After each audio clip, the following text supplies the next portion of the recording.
In a world that just never stops moving, what if I told you there's a source of real, deep stillness that's available to you, like right now? Today, we're diving into the idea of Shiva, and I don't just mean the deity from the ancient stories. We're talking about a universal state of pure consciousness, a quiet center that's actually inside every single one of us. So let's get into it. Wow. I mean, that really captures it perfectly, right? Just think about the most chaotic day you've had lately. Now, imagine that underneath all that noise, all that stress, there's a part of you that was completely fine, untouched, unshaken. That's the inner sanctuary we're going to explore today. It's this steady core that we can all learn to tap into. So, okay, when we look past all the statues and the epic stories, what are we really talking about? What does Shiva actually represent? And hey, let's be clear, this isn't going to be some heavy theological lesson, not at all. This is really an exploration of our own consciousness. We're going to start peeling back all those layers of symbolism to find something really powerful, a truth about ourselves. All right, so at its very heart, the idea of Shiva isn't really about a person, it's about a possibility. The possibility for you, for me, for anyone to access a state of pure, clear consciousness. And this isn't some exclusive, mystical thing that's way out there. Nope, it's a universal human potential. It's basically an open invitation to discover what's already lying within you. Here's a good way to think about it.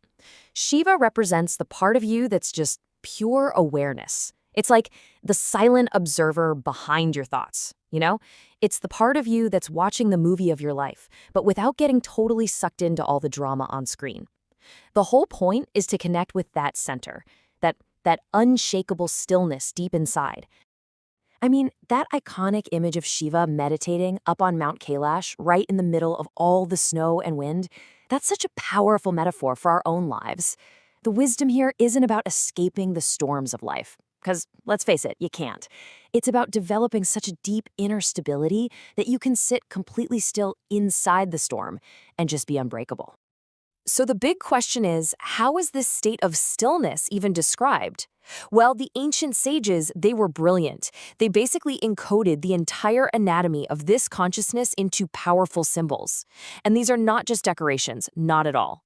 Think of each element we're about to look at as a key designed to unlock a much deeper understanding. Okay, first up, let's look at the crescent moon. You'll notice it's not a full, bright, glaring moon, it's just a sliver. And that's on purpose. This symbolizes a mind that has achieved perfect control.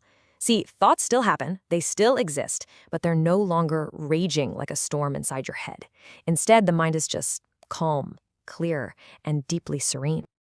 And then you've got the river Ganga flowing right from his hair.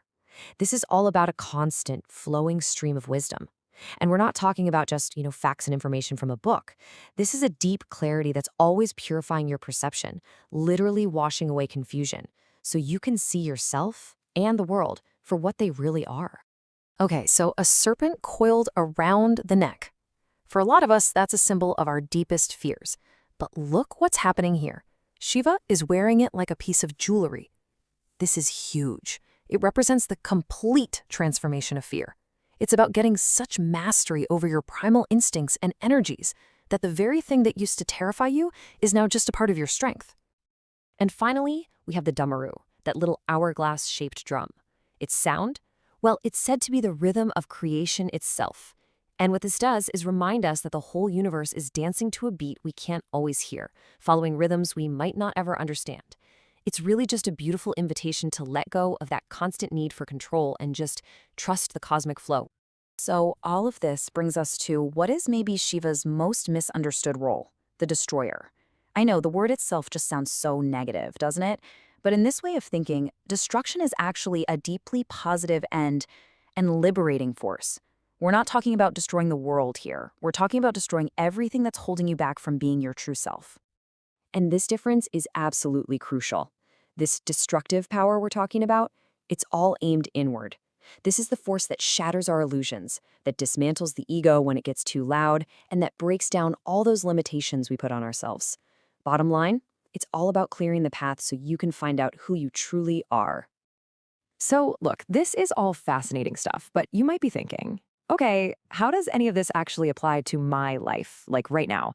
Well, this is the exact moment where philosophy becomes practice. This isn't just something to understand with your brain, it's something you can actually feel and experience for yourself. So let's talk about how you can find your own inner center. And believe it or not, the path to this stillness is incredibly simple. First step, just pause. Seriously, right now as you're listening. Just step away from all the mental chaos for 1 second. The second step, connect with your breath. Just feel that simple, steady rhythm that's always, always there. And third, find your awareness. As you breathe, just notice the silence that's behind all the thoughts. That quiet space. Yeah, that's it. That's your inner center. So really, the core takeaway is this. That state of deep, profound stillness, it's not some distant, mythical idea you have to go searching for. It's right here. It's right now. It's accessible in the anchor of your own breath, in the little moments of silence you can carve out for yourself, and in the very awareness that is hearing these words. So the only real question left is, will you take a moment to notice it?